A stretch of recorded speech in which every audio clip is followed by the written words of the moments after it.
이상한 알베르게 원 첫 번째 날 생장 피에드 포르 1 드디어 생장에서 출발. 어스름한 새벽 알베르게를 나섰다. 아직 동이 트기 전이지만 알베르게는 이미 불이 환하게 켜져 있었다. 나는 순례길을 처음 출발하는 이들을 카메라에 담기 위해 일찍부터 짐을 챙겨 들고 내려왔다. 체크아웃을 하고 알베르게 입구 근처에 자리를 잡았다. 하나둘 가방을 챙겨 밖으로 나오는 순례자들의 발걸음이 분주했다. 나는 그 모습을 카메라에 담기 시작했다. 부엔 까미노 수연, 오늘은 정말 PD 느낌이 나네요. 나 지금 카메라에 찍히는 건가요? 예쁘게 나와요? 부엔 까미노, 좋은 꿈 꿨어요? 한국에서 온 수연, 그대의 앞날에 행운이 가득하길. 수연, 또 봐요. 부엔 까미노. 부엔 까미노. 이른 새벽부터 돌아가는 카메라가 부담스러울 수도 있을 텐데. 알베르게를 나서는 순례자들이 정겹게 인사를 건넸다. 여기 사람들은 모두 인사성이 좋구나. 순례자들끼리의 문화인가? 내가 카메라를 접으려 할 때 모니카가 손을 흔들며 다가왔다. 수연, 일찍부터 움직이더니 촬영하려고 그랬던 거였어? 아침부터 바쁘네. 아무래도 여기서부터 시작이니까 순례자들의 시작을 담고 싶었거든. 그때 어제 저녁 마당에서 보았던 에드리안이 알베르게를 나오며 인사를 했다. 헤이, 수연, 좋은 아침. 좋은 아침이야, 에드리안. 이제 출발하는구나. 모니카, 여기는 에드리안이야. 간단하게 통성명을 나눈 뒤 나는 에드리안, 모니카와 함께 순례길에 올랐다. 알베르게에서 10여 분을 걷자 아침 안개가 낮게 깔린 아스팔트 길이 이어졌다. 에드리안이 내 짐을 보더니 걱정이 되었는지 조심스럽게 나에게 물었다. 수연, 아침부터 열심히네. 그런데 정말 괜찮겠어? 오늘 오를 피레네 산맥이 만만치 않을 텐데. 일부만 택배로 보내는 건 어때? 난 아무래도 걱정이 되네. 걱정해줘서 고마워. 하지만 괜찮아. 한국에서 촬영차 산행을 자주 다녀서 문제없어. 내가 순례길을 시작하며 사람들에게 가장 많이 들었던 말이었다. 무거워 보이는데 괜찮겠냐고. 한국에서도 혼자 간다고 특별히 가벼운 장비들로 김 부장이 챙겨주긴 했지만 개인 짐까지 합하면 20kg이 훌쩍 넘었다. 내 짐을 본 사람들은 자꾸 가방 무게를 걱정했지만 나는 크게 신경 쓰이지 않았다. 체력이라면 자신이 있었기 때문이었다. 틈틈이 운동하기도 했지만 무엇보다 나에게는 촬영 현장에서 다져진 근성이 있었다. 걱정하지 말라는 나의 말에도 에드리안은 재차 걱정의 말을 건넸다. 그래도 피레네는 보통 산이 아닌데 혹시 중간에 도움이 필요하면 말해. 모니카가 이어서 말했다. 너희들 오늘 알베르게에서 한 번 더 주의 준 거 들었지? 길을 걸을 땐 항상 노란색 화살표를 이정표 삼아 걷고 노란색 화살표가 보이지 않으면 가던 길을 멈추고 반드시 되돌아와야 해. 모니카의 걱정 어린 말에 에드리안이 가볍게 받아쳤다. 모니카, 우릴 너무 불안하게 보지 마. 모니카가 걱정스러운 표정으로 말을 이어갔다. 아니, 그게 아니라 나는 그녀의 걱정이 좀 과하다는 생각이 들었지만 개의치 않고 계속 걸어갔다. 티격태격하는 모니카와 에드리안 사이에서 앞서거니 뒤서거니 하다 보니 어느새 오르막길이 보이기 시작했다. 다시 한번 마음을 단단히 먹는데 카메라 배터리에 경고등이 켜졌다. 어제 파리에서부터 계속 카메라를 돌렸더니 배터리가 그새 다른 것이었다. 설상가상으로 여분의 배터리를 찾는데 보이지 않았다. 나는 순간 어젯밤 알베르게에서 모두 충전기에 꽂아두었던 것이 생각났다. 아무래도 당분간은 새로 배터리를 구매하기도 어려울 것 같은데 어떻게 하지? 알베르게로 돌아가야 하나? 내가 이런저런 고민으로 뒤처지자 에드리안이 돌아보며 농담조로 말했다.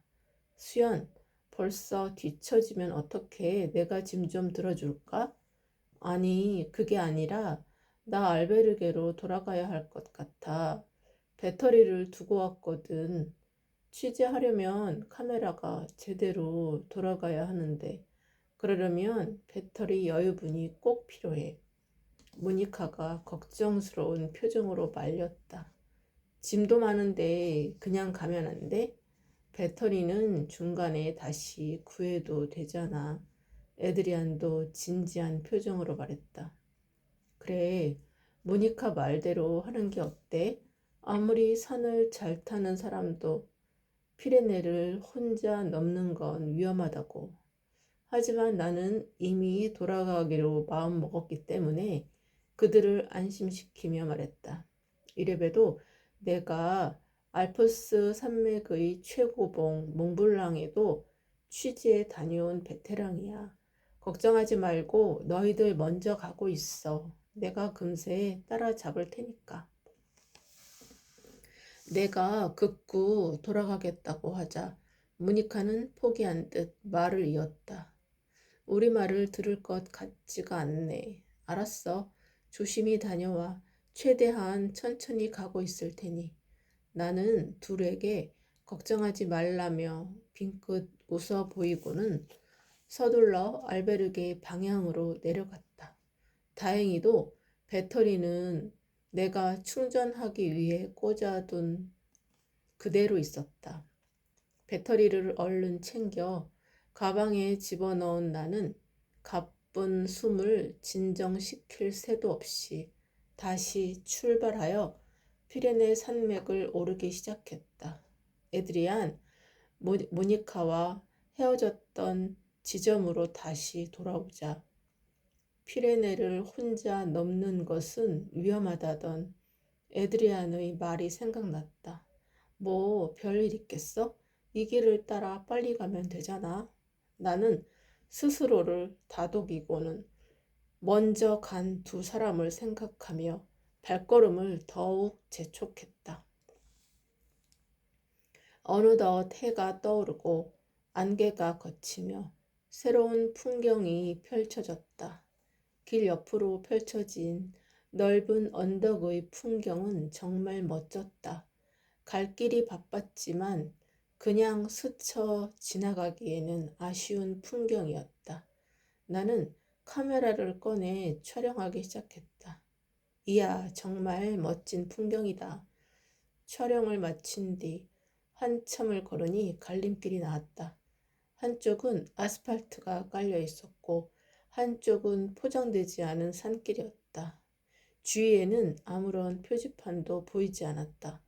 나는 갑자기 나타난 갈림길 앞에서 약간 불안해졌다.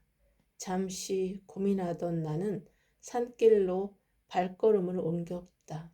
아무래도 산길로 지나가다 보면 자연 속의 느낌을 많이 담을 수 있을 것 같았기 때문이었다.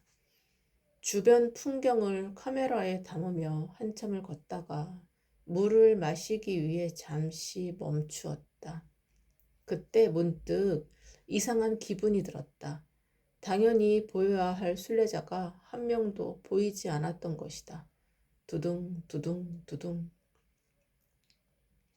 심장이 얕게 뛰기 시작했다. 나는 아침에 에드리안과 모니카가 걱정하던 말이 생각났다.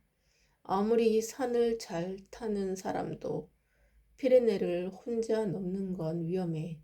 길을 걸을 땐 항상 노란색 화살표를 이정표 삼아 걷고 노란색 화살표가 보이지 않으면 가던 길을 멈추고 반드시 되돌아와야 해.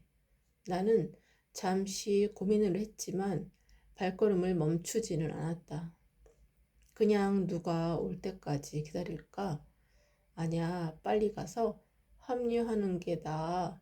뭐 별일이야 있겠어? 오히려 어물쩍거리다 시간만 갈 뿐이야. 어쨌든 오늘은 피레네를 넘어야 하니까 빨리 에드리안과 모니카를 만나야겠다는 생각에 서둘러 앞만 보고 걷기 시작했다. 길을 잃다. 나는 그렇게 한참 동안 외진 길을 혼자서 걸었다. 그 많던 순례자들은 다들 어디로 간 것일까? 알베르게에 다녀오는데 그다지 많은 시간이 걸리지 않았는데 아무도 보이지 않는 것이 의아했다. 등에 맨 무거운 배낭과 옆으로 맨 장비 가방으로 인해 어깨가 심하게 결리기 시작했다. 길이 점점 가팔라지며 몸의 균형조차 잡기가 힘들어졌다. 여전히 산길은 이어졌고 다른 순례자들은 보이지 않았다. 나는 슬며시 밀려드는 불안감에 내가 있는 위치를 확인하기 위해 스마트폰을 꺼내었다. 스마트폰 액정 위로 메시지가 떠올랐다. 서비스 불가 지역. 뭐야, 이게 왜 안 되지? 팔을 뻗어 스마트폰을 높이 들어보기도 하고 방향을 바꾸어 보기도 했지만 메시지는 사라지지 않았다. 나는 할 수 없이 스마트폰을 다시 집어넣고 방향을 가늠하며 조심스레 한 걸음씩 떼었다. 잠시 뒤 호흡을 가다듬고 허리를 펴보았다. 멀리서 한가로이 풀을 뜯는 소들이 보였다. 뭔가 이상하다는 생각이 들어 주변을 다시 한번 둘러보았다. 그제야 내가 1시간째 노란색 화살표를 한 개도 보지 못했다는 것이 생각났다. 쿵! 다시 찾아온 불안감에 심장이 뛰기 시작했다. 지금이야말로 길을 멈추고 돌아가야 할 때라는 것을 직감했다. 그러나 나는 이렇게 무거운 배낭을 메고 2시간 가까이 걸어온 길을 되돌아간다고 생각하니 앞이 깜깜해졌다. 솔직히 내가 길을 잘못 들었다는 생각은 하고 싶지 않았다. 여기까지 어떻게 왔는데 다시 돌아가는 건 말도 안 돼. 조금만 더 가보면 분명 순례길로 다시 이어질지도 몰라. 그래, 사람이 안 보일 수도 있지. 길을 가다 아무도 안 보여서 고민하는 사람이 나뿐만은 아닐 거야. 나 같은 사람이 한두 명이 아닐 거라고 스스로 위로하며 계속 나아갔다. 투둑투둑. 한두 방울 빗방울이 떨어지기 시작했다. 걷기 어려울 정도의 굵은 비는 아니었다. 나는 잠시 배낭을 열어 우비를 꺼내 입고 배낭에도 레인 커버를 씌웠다. 고도가 높아서인지 보슬비가 점차 추적추적해지더니 진눈깨비가 되었다.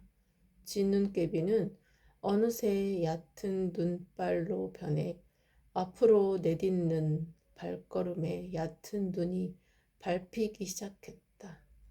요즘은 기상이변으로 인해 9월이라도 피레네에 눈이 온다더니 실제로 이렇게 눈을 맞을 줄은 몰랐다. 나의 발걸음이 더욱 바빠졌다. 그러나 가도 가도 까마득한 골짜기만 보이는 산세를 보자 이내 가슴이 철렁 내려앉았다. 이러다 설마 죽는 건 아니겠지? 심장이 세차게 뛰기 시작했다. 정신이 없어지고 다리에 힘이 풀리면서 눈앞이 깜깜해졌다. 끼고 있던 장갑 안으로 땀이 흥건하게 차올랐고 나중엔 땀이 식으면서 체온이 떨어지는 것이 느껴졌다. 추위로 조금씩 턱이 덜덜 떨려왔다. 어느새 축축하게 젖었던 등이 식으면서 오한마저 올라오기 시작했다. 불현듯 내가 시사교양국으로 와서 처음 맡았던 다큐멘터리를 찍다 죽을 뻔했던 일이 떠올랐다. 강원도 산골에서 찍었던 약초꾼 특집이었는데 갑자기 내린 폭우로 급히 철수하는 바람에 팀원들을 놓쳤다. 비가 오면서 갑자기 날도 어두워지고 여름이라 옷도 얇게 입었는데 계속해서 비를 맞고 있으니 체온도 급격히 떨어졌다. 그렇게 익숙지 않은 산길을 몇 시간 동안 헤매다 발을 헛디뎌 경사로를 따라 굴렀는데 그땐 정말 이러다 죽는구나 싶었다. 내가 너무 쉽게 생각했구나. 잊고 있었던 트라우마가 다시 살아나며 나는 사태의 심각성을 느꼈다. 하지만 발길을 돌릴 수는 없었다. 그렇게 되면 어두워지기 전에 피레네를 넘을 수 없기 때문이었다. 온몸을 덮쳐오는 추위와 두려움으로 고동치는 심장 박동이 나를 휘감아 왔지만 애써 발걸음을 내디뎠다. 그렇게 앞을 향해서만 걷다 보니 어느새 내리막길이 시작되었다. 휴, 이 길이 맞았구나. 한 고비를 넘겼다는 생각이 들자 나는 작은 안도감이 들었다. 여기에 용기를 얻어 확신을 가지고 1시간쯤 더 전진했다. 그러자 아스팔트 길이 나타났다. 순간 다리가 휘청했다. 드디어 안전한 길에 올랐다는 안도감에 긴장이 풀린 것이었다. 역시 길이란 어디로든 연결되기 마련이지. 불안한 가운데에서도 자신감으로 밀어붙인 스스로가 대견하다는 생각이 들었다. 그런데 아스팔트 길이 뭔가 조금 이상했다. 길 위로 눈이 하얗게 쌓여 있었던 것이다. 쌓인 눈 위에는 발자국이 없고 차가 다닌 흔적도 없었다. 다시 불안감이 밀려오기 시작했다. 나는 위치를 확인하기 위해 스마트폰을 꺼내 보았으나 여전히 신호가 잡히지 않았다. 배터리는 충분했지만 신호가 잡히지 않는 것은 어떻게 할 수가 없었다. 스마트폰으로 찾는 것은 포기하고 태양의 위치를 확인하기 위해 하늘을 올려다보았다. 눈이 와서 태양의 위치도 확인하기 어려웠다. 특히 방향을 구분할 방법이 없어 결국 감에 의존해서 방향을 찾을 수밖에 없었다.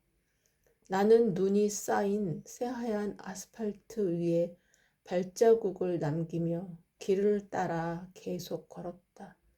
15분을 걷는 동안 아무도 보이지 않았다. 걷는 동안 눈은 계속 내렸고 추위와 두려움의 턱은 딱딱 소리가 날 정도로 더욱더 세게 부딪혔다. 여기 사람이 다니는 곳이 맞나?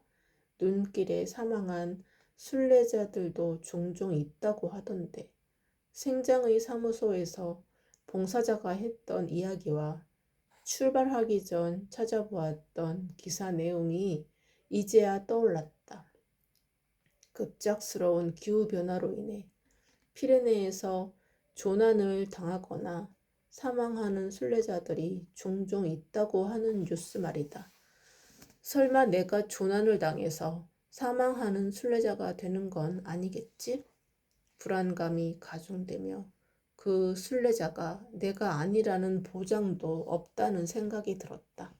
나는 이러지도 저러지도 못한 채 불안한 눈빛으로 주위를 두리번거렸다. 그때 어디선가 희미한 불빛이 보였다. 그 희미하던 불빛은 점점 뚜렷하게 나를 향해 다가오고 있었고 바퀴가 굴러가는 소리가 들리기 시작했다. 스노체인을 장착한 지프차 한 대가 천천히 모습을 드러냈다. 빵빵빵빵. 갑자기 차가 빵빵거리며 내게 다가와 서더니 50대쯤 되어 보이는 남자가 창문을 열고 다짜고짜 화를 냈다. 이봐, 당신 지금 제정신이야? 네? 다짜고짜 제정신이냐고 묻는 남자에게 움찔하며 순간 무슨 일인지, 무슨 일인지 알고 싶었다. 무슨 일이지 싶었다. 당신 지금 어디 가는 길이야? 이 눈길에 혼자서 론세스 바이스로 가고 있어요. 일이 생겨서 뒤처지는 바람에 일행들과 헤어졌어요. 나의 대답에 남자가 더욱 화를 냈다. 아니, 이 사람이 지금 정신이 있는 거야, 없는 거야? 지금 눈 내리는 거 안 보여? 이 상황이 얼마나 위험한지 알아? 미치지 않고서야 어떻게 혼자서 산을 넘겠다는 거야? 남자가 화를 내며 소리치는 바람에 나는 당황해서 어찌할 바를 몰라 머뭇거리며 말했다. 아니, 그래서 지금 서둘러 가고 있는데 그냥 간다고 될 일이 아니야. 론세스 바이스로 간다면서 이 길은 론세스 바이스로 가는 길이 아니라고. 갑자기 나타나서 화를 내더니 이제는 잘못된 길이라고 하는 남자의 말에 나는 더 당황했다. 뭐? 이 길이 론세스 바이스로 가는 길이 아니라고? 내가 멍해 보였는지 남자가 조금 차분한 어조로 말을 이어갔다.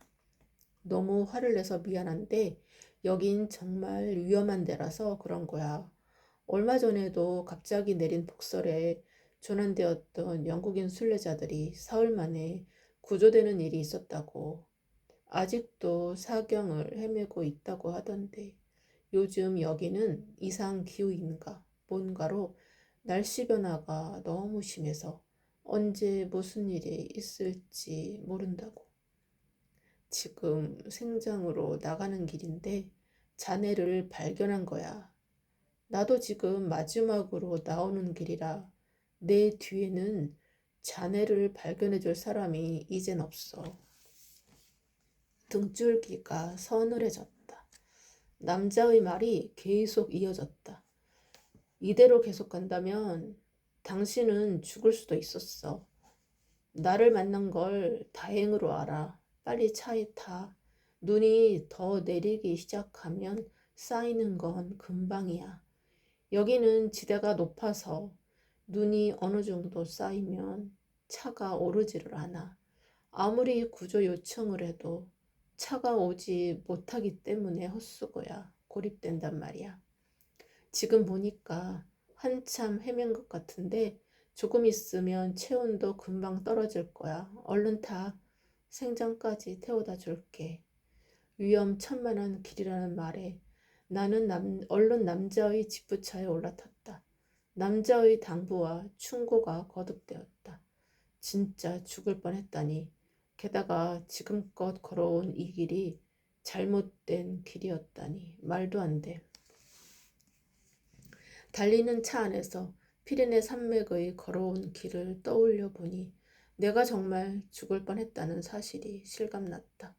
나무라는 듯한 남자의 충고와 순례자 사무소의 봉사자에게서 들었던 다른 순례자들의 위험한 상황들이 두서없이 떠오르며 나는 더욱 혼란에 빠져들었다. 그러다 갑자기 들려오는 남자의 걸걸한 목소리에 정신을 차렸다. 이봐, 다 왔어? 여기서 조금만 걸어가면 알베르게가 나올 거야. 출발 지점이었던 생장에 도착하여 주섬주섬 짐을 챙겨 내리려는데 남자가 다시 한번 강조했다. 어찌됐든 당신은 오늘 정말 운이 좋았던 거야. 내일은 절대 혼자서 피레네를 넘지 마. 내 말 명심하라고. 그럼 부엔 까미노. 아직까지 얼떨떨했던 나는 남자에게 간단한 인사를 건넨 후 마을 안으로 터덜터덜 걸어 들어갔다. 생장의 붉은 지붕들을 보니 안전한 곳에 왔다는 안도감이 피어올랐다. 마을 안으로 들어서자 조금씩 내린 눈이 얕게 쌓여 있었다. 여기까지는 거친 눈발이 내리지 않은 것 같았다.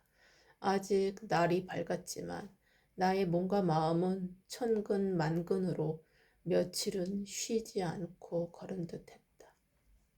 어깨에 메고 있는 배낭이 2배로 무겁게 느껴졌다. 따뜻한 물에 몸을 담그면 이 피로가 풀리려나? 나는 추위에 얼었던 몸을 따뜻한 물에 푹 담그고 싶은 생각이 간절했지만 순례길에서 목욕을 바라는 것은 애초무리였다. 때마침 스마트폰에서 알림음이 바쁘게 울렸다. 하지만 지금은 스마트폰 확인보다 휴식이 급선무였다. 설령 김 부장의 연락이라 해도 지금은 받을 수 없었다. 무조건 쉬어야 했기에 먼저 눈에 띄는 알베르게를 찾아 나섰다. 마을 입구에서 멀지 않은 곳에 몇몇 알베르게가 있었으나 이상하게도 모두 자리가 없었다. 되는 일이 하나도 없었다. 나는 아침부터 알베르게에 카메라 배터리를 놓고 오고 산을 헤매다가 죽을 뻔하고 처음 보는 사람에게 호통을 듣고 심지어 이제는 머물 곳도 찾지 못하고 있었다. 내가 생각했던 순례길은 이렇게 위험한 여정이 아니었다. 첫날부터 이렇게 꼬이니 산티아고까지의 순례길 취재가 잘 될지 걱정이 되었다. 같이 온 스태프가 한 명만 더 있었어도 이렇게 헤매지는 않을 텐데 나는 점점 자신감이 없어졌다. 그중 빨간 지붕 아래 하얀색으로 칠해진 3층 건물들 사이에 유독 눈에 띄는 건 건물이 보였다. 다행히 가리비 그림이 있는 것으로 보아 알베르게인 것 같았다. 3. 이상한 알베르게. 저건 뭐지? 좀 깨끗해 보이는데? 온수 샤워와 휴식이 절실했던 나의 얼굴에 반가움이 퍼졌다. 건물로 다가가니 건물의 입구에 특이한 로고가 새겨져 있었다. 붉은색의 로고였는데 마치 아름답게 타오르는 불꽃 같았다. 그런데 저 가운데 글자는 뭐지? WH인가? 무슨 뜻이지? 나는 잠시 스치는 궁금증을 뒤로하고 알베르게의 입구에서 우비를 벗으며 눈을 털어냈다. 입구로 들어서자 알베르게의 주인이 상냥하게 나를 맞아주었다. 저 예약 안 했는데 묵을 수 있을까요? 그럼요. 아직 자리가 남아 있어요. 나는 안도의 한숨을 내쉬며 말했다.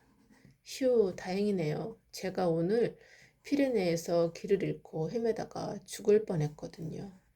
저런 첫날부터 고생하셨네요. 피레네 구간은 그런 일이 종종 있답니다. 너무 속상해하지 마시고 오늘 밤은 여기서 푹 쉬세요. 거실에 가시면 따뜻한 차도 준비되어 있어요. 온화한 미소를 지으며 위로해주는 알베르게 주인의 말에 그제야 안심하며 체크인을 했다. 주인이 숙박부를 적고 크레덴시알에 세율을 찍어주는 동안 로비를 천천히 둘러보았다. 로비는 전체적으로 하얀 벽면에 목재가 잘 어우러져 따뜻하고 편안한 느낌을 주었다. 시설들도 모두 깨끗해서 지은 지 얼마 되지 않은 것 같았다. 오른쪽을 바라보니 벽면을 가득 채운 순례길 지도가 눈에 들어왔다. 지도에는 강과 다리, 언덕과 들판이 아름답게 그려져 있었고 종착지인 산티아고 데 콤포스텔라에는 나무로 조각된 커다란 별이 빛나고 있었다. 벽면 전체가 하나의 예술품 같았다. 이곳은 마치 알베르게가 아닌 고급 리조트의 로비처럼 꾸며져 있었다. 힘든 하루였지만 이 알베르게에서 마음 편하게 쉴 수 있을 것 같다는 생각이 들었다. 로비를 한 바퀴 둘러본 후 다시 데스크로 돌아오니 데스크 옆 선반에 놓인 안내판이 보였다. 가까이 가서 살펴보니 다음과 같은 문구가 적혀 있었다. 이건 뭐지? 질문을 하라고? 순례길이라 그런지 특이한 게 다 있네. 안내판 옆에는 나무 상자가 있었다. 그리고 그 옆에는 붉은색의 로고가 새겨진 흰색의 종이 카드가 가지런히 놓여 있었다. 나는 호기심에 종이 카드를 집어들어 보았다. 알베르게 입구에서 보았던 타오르는 듯한 불꽃 모양의 로고가 여기에도 새겨져 있었다. 살짝 두툼하면서 부드러운 질감의 종이 알베르게는 아니다. 살짝 두툼하면서 부드러운 질감의 종이 카드는 알베르게의 포근한 분위기와 잘 어울렸다. 그때 알베르게 주인이 친절한 미소를 지으며 내게 방키를 건넸다. 방은 201호실입니다. 편히 쉬세요. 이 카드는 무엇이지요? 나는 방키를 건네주는 알베르게 주인에게 종이 카드에 관해 물었다. 질문을 작성하는 카드랍니다. 하고 싶은 질문이 있으면 작성하셔서 저녁 6시에서 밤 10시 사이에 이 나무 상자 안에 넣어주세요. 네? 나는 무슨 질문을 하라는 건지 다소 의아했지만 지금은 너무 힘들어서 물어볼 힘조차 없었다. 그래서 나중에 더 알아보기로 하고 종이 카드를 한 장 챙겼다. 배낭과 촬영 장비가 든 가방들을 마저 들고 로비에서 바로 보이는 계단을 따라 방으로 올라갔다. 방문을 열자 짐이 올려진 침대와 아직 사용하지 않은 듯한 깨끗한 침대가 보였다. 싱글 침대가 2개 있는 2인실이었다.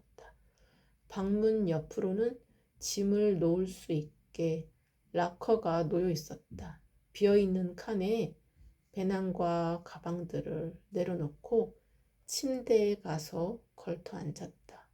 어디 갔나 보네. 그럼 나는 여기를 쓰면 되겠지? 아직 주인이 없어 보이는 깨끗한 침대 시트를 보며 나는 짐작했다. 사립 알베르게라지만 2인실에 싱글 침대라니.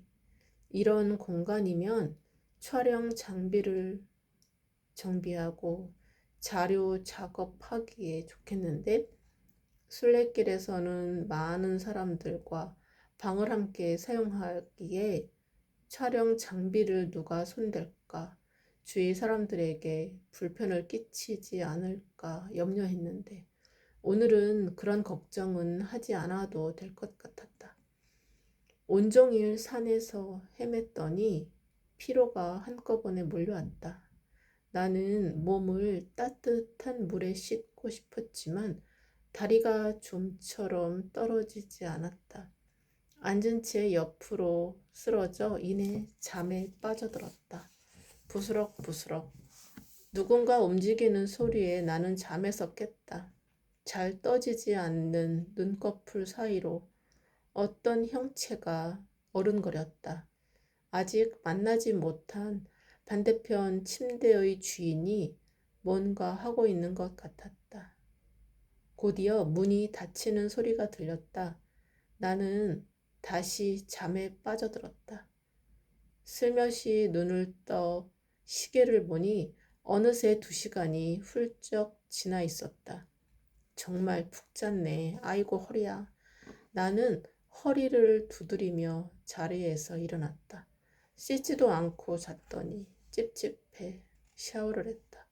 따뜻한 물줄기가 몸에 닿자 피로가 조금은 녹아내리는 듯했다. 샤워를 마치고 세탁실로 가서 땀에 전 옷을 세탁한 후 방으로 돌아왔다. 나는 데스크에서 가져온 카드를 챙겨 들고 저녁 식사를 하러 2층 식당으로 갔다.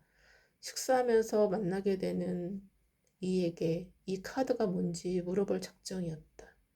식당에 들어서자 식사하고 있는 순례자들이 보였다. 저녁 메뉴는 따뜻한 치킨 수프와 바게트, 그리고 감자튀김이었다. 나는 그릇에 음식을 담은 후 빈자리에 가서 앉았다. 테이블에는 3명의 순례자들이 식사하고 있었다. 그중 2명은 독일에서 왔다고 했다. 나는 반갑게 인사를 나누고 바게트를 하나 집어 따뜻한 슈트에 찍어 먹어보았다. 허기 때문인지 빵이 매우 고소하고 맛있었다. 테이블 건너편에서 한 남자가 흥미로운 표정으로 나에게 말을 건네왔다. 잘 잤어요? 몰골이 말이 아니던데 도대체 어디를 갔다 온 거예요? 아르헨티나에서 온 마르코라고 자신을 소개한 그 남자는 알고 보니 나의 룸메이트였다.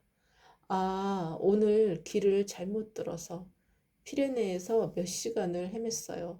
그렇게 다시 생장으로 돌아와서 알베르게에 왔는데 그대로 골아 떨어졌네요. 마르코가 안쓰럽게 나를 보며 답했다. 저런 고생했겠네요. 먹고 힘내세요. 식사를 이어가다 마르코가 종이 카드를 들어 보이며 나에게 물었다. 혹시 수연도 종이 카드를 보았나요? 아, 그 카드요? 안 그래도 이게 뭔지 궁금해서 가지고 왔어요. 나는 마르코에게 챙겨온 카드를 꺼내 보여주었다. 옆에 있던 독일인 친구들도 그 카드를 보았다며 그게 뭔지 궁금해했다. 데스크에서 본 것 같은데 그게 뭔가요? 마르코가 자신이 가지고 있던 카드를 독일인 친구들에게 건네며 말했다. 여기 한번 보시겠어요? 마르코의 말에 나도 감자튀김을 먹으며 카드를 살펴봤다. 질문을 적는 공간에는 다음과 같은 문구가 적혀 있었다. 질문이 뭐냐고? 무슨 질문을 하라는 거지? 나는 고개를 갸웃거리며 혼잣말로 중얼거리다 마르코를 바라보며 물었다. 대체 이게 뭔가요? 나도 순례길은 여러 번 와봤지만 이런 알베르게는 처음이에요. 주인한테 물어봤더니 궁금하면 직접 한번 해보라는 말만 하더군요. 독일인 친구 중 한 명이 실망한 듯 말을 꺼냈다. 당신도 모른다는 말이네요. 한번 보라기에 뭔가 아는 줄 알았더니 나도 궁금하니까 같이 보고 이야기해 봤으면 했죠. 하하하. 마르코가 어색하게 웃었다. 나는 어색한 분위기를 바꾸기 위해 질문 카드를 살피며 마르코에게 물었다. 그런데 뭘 질문하라는 걸까요?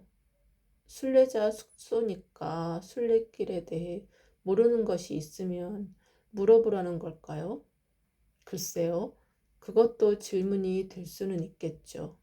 그런데 그냥 뭐든지 물어보라는 것 같은데요. 어떤 질문을 해야 할지도 모르겠네요. 마르코는 적을 거예요? Why not? 한번 해보려고요. 새로운 경험은 언제나 재미있지 않아요? 재미있을 것 같네요. 나는 남은 수프를 마저 떠먹으며 대답했다. 마르코는 잠시 생각에 잠긴 듯 침묵하다 다시 말을 이었다. 회사에서도 업무 관련 질문을 많이 하고 사람들과 대화하면서도 수없이 많은 질문을 던져보았지만 왠지 그런 종류의 질문을 하라는 건 아닌 것 같아요. 더구나 여기는 순례길이잖아요. 일반적이고 시시한 질문을 말하는 건 아니지 않을까요? 여기 이 카드를 봐요. 얼마나 고급스러워요? 마르코의 말에 나는 카드를 다시 한번 유심히 보았다.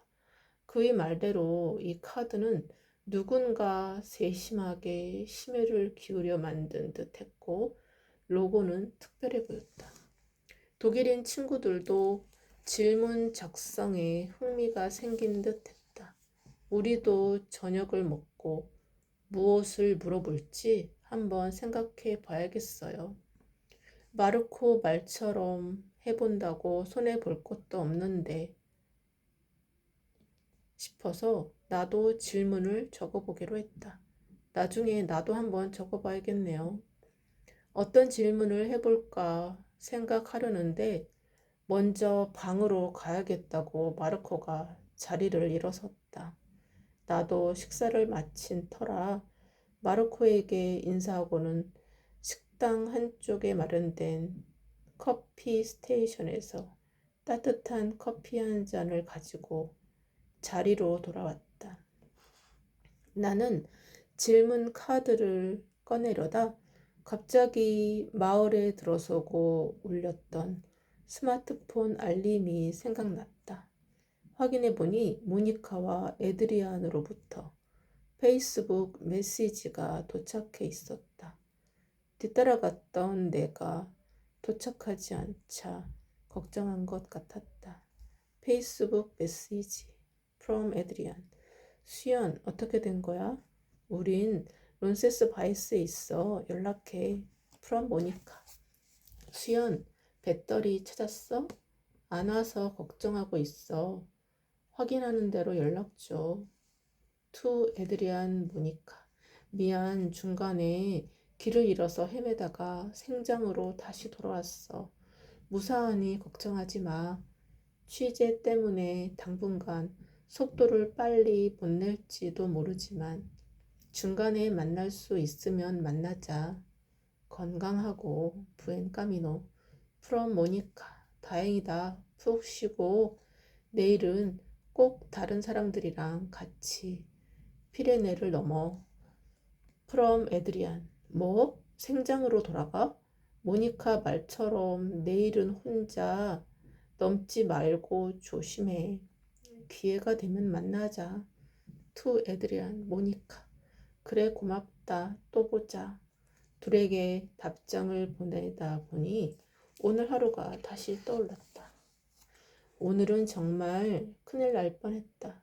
만약 그 지프차가 나를 발견하지 않았더라면 어떻게 되었을까? 나는 끔찍한 일이 일어났을 것 같은 상상이 들었다. 그러고 보니 차에서 내릴 때 너무 경황이 없어서 제대로 고맙다는 인사도 하지 못했다는 것이 생각났다. 이름도 물어보지 못했는데 눈 내리는 산에서 조난을 당할 뻔한 걸 구해준 생명의 은인을 그냥 그렇게 보내버리다니. 뒤늦은 후회가 몰려왔으나 지금 그 사람을 찾는 것은 도저히 불가능했다. 내가 만든 방송을 그가 볼 수 있는 확률은 거의 없겠지만 그래도 이 고마움을 나중에 방송 내레이션에 넣어서라도 남겨야겠다고 생각했다. 이런저런 생각을 하다 보니 아무래도 지금은 질문에 대한 생각이 나지 않을 것 같았다. 나는 일단 생각을 잠시 접고 알베르게를 둘러보기 위해 다시 1층으로 내려갔다. 로비 옆에는 아치형의 입구를 지나 긴 복도가 이어져 있었다. 아, 이쪽이 거실인가? 나는 궁금함에 반사적으로 복도를 향해 걸어갔다. 하얀색 벽과 바닥이 조명을 받아 더욱 빛나고 있었다. 복도를 따라 몇 걸음 걸어가니 탁 트인 공간이 펼쳐졌다. 순간 나도 모르게 탄성을 내뱉었다.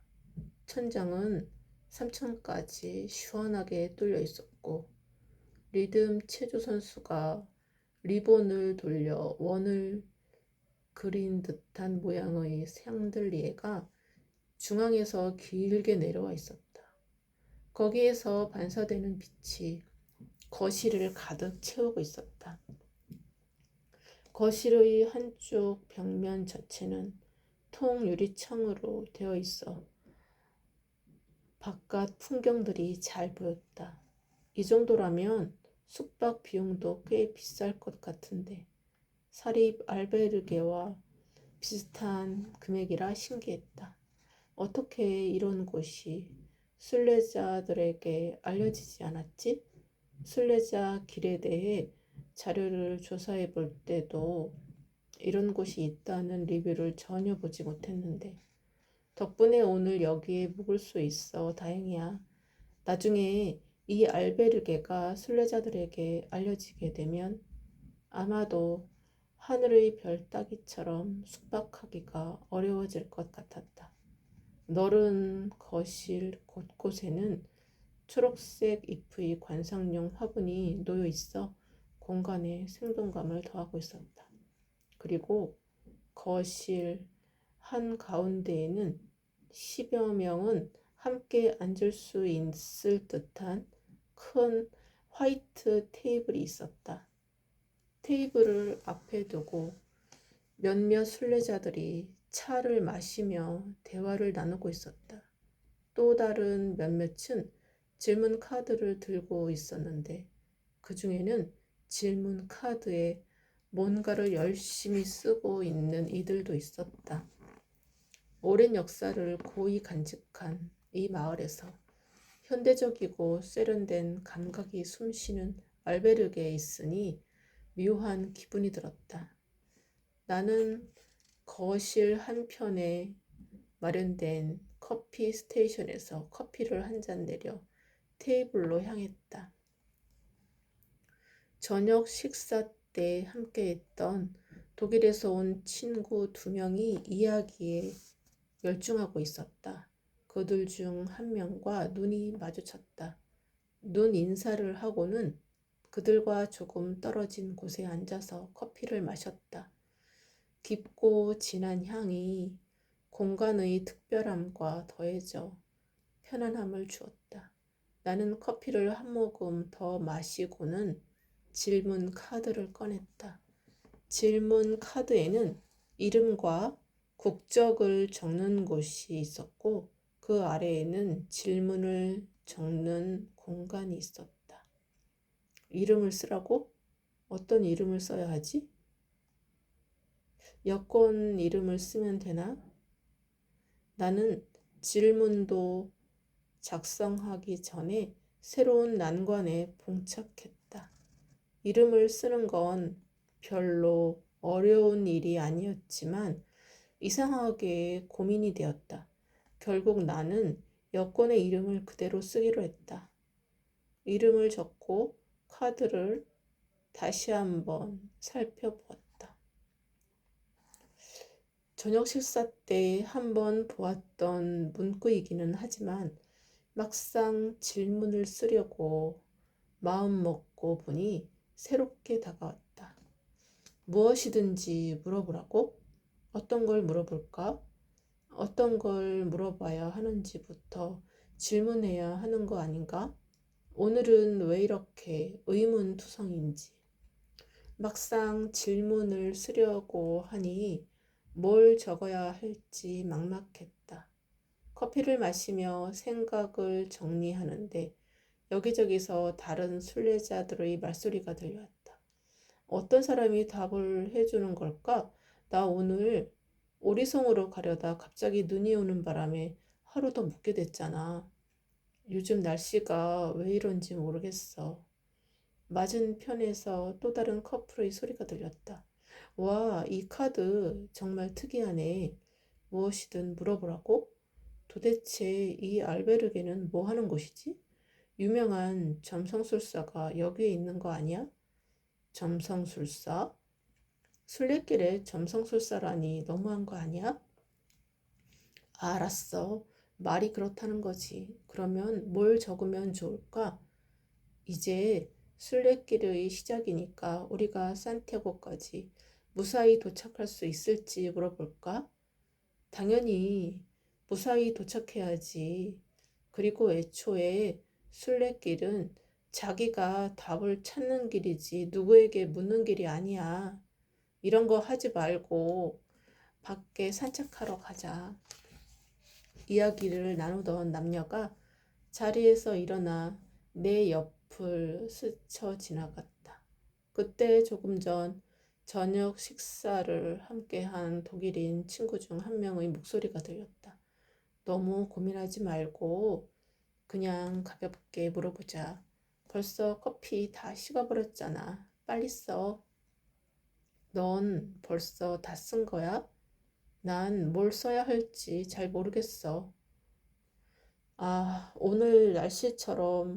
오늘처럼 날씨가 심하게 변하는 게 조금은 걱정이 돼. 저녁 식사 때 만났던 그 한국 사람도 피레네를 넘으려다 길을 잃고 엄청나게 헤맸다고 하잖아. 심지어 죽을 뻔했다고도 했고, 순례길이 이렇게 위험한 길일지 생각지도 못했어. 후, 그래서인지 조금은 겁이 나기도 해. 이제 시작인데, 우리가 정말 여기 온 것이 잘한 일인지 걱정이 되네. 이런 것에 대해서 질문하면 조언을 좀 들을 수 있지 않을까? 왜 그런 생각을 해? 우리 둘만 넘는 것도 아니고, 다른 순례자들이랑 같이 넘을 건데. 무슨 걱정을 그렇게 하니? 그런가? 그럼 난 언제쯤 결혼하면 좋을지 물어볼래. 머리를 잔뜩 굴렸더니 맥주가 생각나네. 나는 피레네를 넘다가 길을 잃고 다시 생장으로 돌아온 이야기가 누군가에게는 고민거리가 된 것 같았다. 그런데 그 이야기를 듣고 보니 나도 좀 궁금해졌다. 만약 내가 그때 배터리를 찾으러 돌아가지 않고 에드리안과 모니카와 계속해서 함께 간다면 무사히 피레네를 넘을 수 있었을까? 잠시 생각에 잠겼던 나는 커피를 한 모금 마시고 펜을 들어 카드에 질문을 써 내려갔다. 그리고 작성한 질문 카드를 제출하기 위해 데스크로 갔다. 마침 데스크에서 나오고 있는 알베르게 주인과 마주쳤다. 나는 그에게 데스크 옆에 있는 나무 상자를 가리키며 물었다. 저 혹시 질문 카드는 여기에 넣으면 되나요? 알베르게 주인이 미소 지으며 대답했다.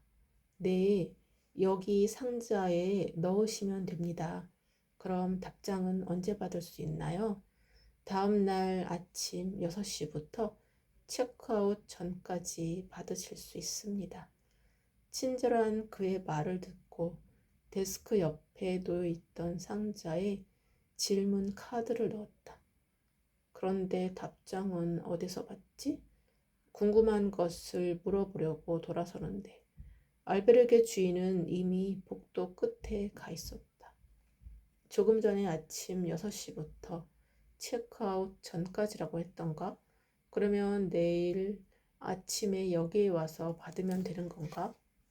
나는 답장을 어떻게 받는지 궁금했으나 내일 아침이 되면 자연스럽게 알 수 있을 것 같기도 하고 몸도 피곤하여 방으로 올라갔다. 낮에 잠시 잤지만 방으로 돌아오니 졸음이 몰려왔다. 다른 건 다 제쳐두고 우선 쉬고 싶었다. 그래서 자료 정리는 내일 하기로 하고 침대에 누웠다. 정말 하루가 어떻게 지나갔는지 모르겠다. 첫 여정의 방송 콘셉트는 피레네 산길의 험준함으로 다뤄볼까? 그러고 보니 낮에 만난 갈림길이 꼭 인생의 갈림길 같기도 해. 그런데 첫날부터 좀 불길하네. 지금이라도 김 부장에게 연락해서 한 명 더 붙여달라고 해볼까? 나는 순례길을 무사히 마칠 수 있을지 걱정이 앞섰다. 도사 없이 떠오르는 생각들 위로 어느새 눈꺼풀이 스르르 감겨왔다. 감사합니다.